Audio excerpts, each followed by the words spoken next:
माझ्या मिस्टरांशी शारीरिक संबंध करताना पण मला प्रचंड आग होते, वेदना होतात. आजकाल काय ना, गोळ्या मिळतात.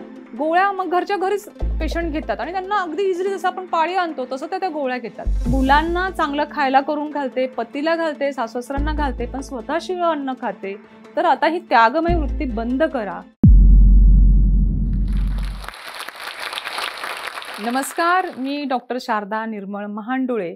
तुम्ही मला आधी जोस्टॉकवर बघितलेलंच असेल किंवा दूरदर्शन सह्याद्री चॅनललाही बघितलं असेल किंवा माझ्या दुर्वांकुर आयुर्वेदच्या युट्यूब चॅनलला. माझं काम आहे आयुर्वेदाची जनजागृती करणं आणि विशेषतः महिलांच्या आरोग्याची काळजी घेणं. तर आज पुन्हा एकदा मी मैत्रीण म्हणून तुमच्याशी संवाद साधतीये की माझ्याकडे श्रुती आली होती आणि श्रुती कंटाळली होती अक्षरशः. तर मी तिला विचारलं, काय झालं ग श्रुती? तर ती सांगत होती, मॅडम मला वारंवार लघवी होते. लघवी म्हणजे अक्षरशः मी खाली जरी नुसती वाकले ना, तरी वाकल्यानंतर किंवा खोकला आला किंवा शिंक आली तरी सुद्धा मला लघवी नकळत होऊन जाते, मला कळतच नाही. मग मला पाहुण्यांकडे जायला किंवा प्रवास करताना खूप त्रास होतो. दिवसातून 4 ते 5 वेळा मला अंतर्वस्त्र बदलावी लागतात किंवा मग मला सॅनिटरी पॅडचा पण यूज करावा लागतो आणि सॅनिटरी पॅड घेऊन घेऊन मला तिथे इचिंग होतं, खाज येते आणि खूप त्रास होतो. तर मैत्रिणींनो, श्रुतीसारख्या अनेक समस्या अनेकांच्या आयुष्यामध्ये असतात. तर दुसरी माझी मैत्रीणच आहे ती संगीता, ती आली होती. तर संगीताने मला सांगितलं की मला शारदा तिथे खूप खाज येते ग, खूप आग होते आणि माझ्या मिस्टरांशी शारीरिक संबंध करताना पण मला प्रचंड आग होते, वेदना होतात. तर याची कारणं काय आहेत? लघवीच्या वारंवार समस्या आपल्याला का स्त्रियांना उद्भवतात पुरुषांच्या मानाने? त्याचं कारण असं आहे की गर्भाशय प्रत्येक स्त्रीला असतं, तिला बाळही होतात. गर्भाशयाच्या वरती असतं मूत्राशय म्हणजे लघवीची पिशवी आणि खाली असतं संडासची पिशवी म्हणजे तिथून स्टूल पास होते. तर जेव्हा ती प्रेग्नंट राहते किंवा तिची डिलिव्हरी होते किंवा ज्यांची वारंवार गर्भपात होतात किंवा डिलिव्हरी 1 किंवा 2च झाल्यात परंतु बाळाचं डोकं खूप मोठं असतं किंवा ज्यांचे चुकीच्या पद्धतीने शारीरिक संबंध होतात किंवा काही मुलींच्या किंवा महिलांच्या आयुष्यामध्ये अघटित घटना घडतात, जसं की म्हणजे तिची परमिशन नसताना सुद्धा तिच्यावर बलात्कार केला जातो. अशा वेळेला त्या नाजूक भागाला इजा होऊ शकते आणि ती इजा म्हणजे गर्भाशयाशी संबंधित जरी इन्फेक्शन असेल, रिप्रोडक्टिव्ह सिस्टीमशी इजा झालेली असेल, त्याच्या पुढेच लघवीची पिशवी मूत्राशय असल्यामुळं त्यालाही इन्फेक्शन बसतं म्हणजे जवळच असल्यामुळं.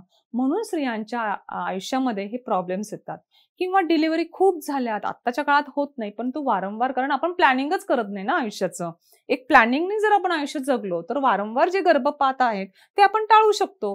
तर वारंवार गर्भपात झाल्यामुळे किंवा डिलिव्हरी झाल्यामुळं तिचे जे स्नायुबंध असतात गर्भाशयाचे ते ढिले पडतात आणि ढिले पडल्यामुळं त्यांच्यामध्ये त्याच्या पुढचं जे लघवीची पिशवी असते मूत्राशय तेही ढिलं पडतं आणि त्याच्यामुळं वारंवार लघवी होत असते, नकळत लघवी होत असते आणि प्रचंड त्रासदायक ही समस्या आहे आणि याच्यावर कोणीही बोलत नाही. तर मैत्रिणींनो, आपण काय करायला पाहिजे बरं मग असं झाल्यानंतर? कशामुळं आपण ह्याला सामोरं तर जातोय? आता हे तर ह्याच्यातल्याही आपण बऱ्याचशा गोष्टी टाळू शकतो की तुम्ही प्लॅनिंग करा आयुष्याचं. बाळ कधी पाहिजे याचंही प्लॅनिंग करा. किती बाळं हवी आहेत, 1 पाहिजे का 2 पाहिजे याचंही प्लॅनिंग करा. म्हणजे मग गर्भपात वगैरे होणार नाही. आजकाल काय ना, गोळ्या मिळतात. गोळ्या मग घरच्या घरीच पेशंट घेतात आणि त्यांना अगदी इझिली जसं आपण पाळी आणतो तसं त्या गोळ्या घेतात. परंतु त्याच्यामुळे तुमच्या शरीरातल्या इस्ट्रोजनची मात्रा कमी होते, प्रोजेस्टेरॉनची मात्रा कमी होते. प्रोजेस्टेरॉन एकदम ब्लॉक झाल्यामुळे तुमचं अबॉर्शन झालं जातं घरच्या घरी. परंतु त्याचे साईड इफेक्ट्स भरपूर आहेत. तर असं करू नका. तुम्ही डॉक्टरांचा सल्ला घ्या. डॉक्टरांच्या सल्ल्याने करा आणि नाही जायचंय तर तुम्ही तुमचं प्लॅनिंग करा. व्यवस्थित कंडोम वगैरे यूज करा किंवा गोळ्या घ्या आणि 2 बाळांमध्ये व्यवस्थित अंतर ठेवा. दुसरी आपण काय काळजी करू शकतो की जिथं तुम्ही जॉब करताय किंवा जिथं तुमचा बिझनेस आहे तिथलं टॉयलेट तुमचं साफ आहे की नाही याची काळजी घ्या. त्याकरता एखादा व्यक्ती अपॉइंट करा, त्याला सगळे मिळून पैसे द्या, परंतु स्वच्छ बाथरूम असणाऱ्या ठिकाणीच तुम्ही लघवीला जा, म्हणजे तुम्हाला तिथलं इन्फेक्शन पुन्हा बसणार नाही. ही एक आपण काळजी घेऊ शकतो. तसंच लघवी ही आम्लधर्मी असते म्हणजे ऍसिडिक असते. त्याच्यामुळे उन्हाळ्यामध्ये बऱ्याच जणींना थेंब थेंब लघवी होणं, वारंवार लघवीला जाणं, लघवीची आग होणं, लघवीच्या योनी मार्गात आग होणं ह्या समस्या होतात.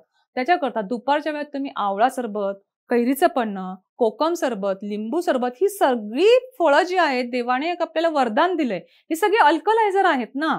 मग ती अल्कलायझर फळं आम्लधर्मी लघवी कमी करेल, तर ती भरपूर प्रमाणात तुम्ही सरबत घेऊ शकतात. फक्त काळजी एकच घ्या, सरबत करताना त्याच्यामध्ये गूळ वापरा, साखरेचा वापर सहसा टाळा. नाहीतर मग एकीकडे ग्लुकोज तुमचं जास्त वाढतं. म्हणून गुळाचं सरबत तुम्ही पिऊ शकता. त्याच्यामध्ये सब्जा टाकू शकता. सब्जा हा शीतधर्मी आहे, थंड आहे.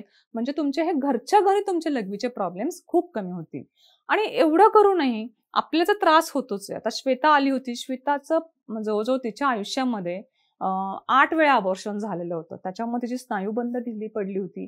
एकदा तिला नकळत तिच्या आयुष्यामध्ये अघटित घटना पण घडली होती. कारण आता मुली जॉबसाठी, नोकरीसाठी बाहेर पडतात.